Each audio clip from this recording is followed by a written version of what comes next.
Sino ba? Oh my gosh! Ano? Ala, ayoko na. Ulit eh. Ulit.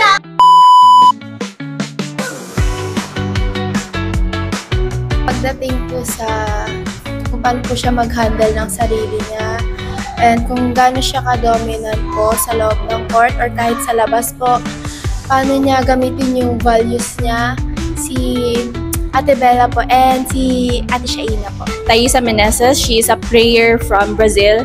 And personally, I really love her story because grabe yung resilience niya coming from an injury, and up until now, she still keeps playing with so much grit and heart. Si Ate Gaily Pascual. Idol ko po lang siya, the way siya kumilos din sa court and then sa labas din ng court.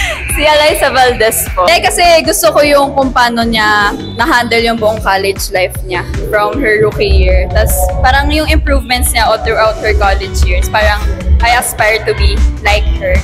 Tsaka yung mindset niya kasi sa game, ganun. Siya talaga yung linulook up ko sa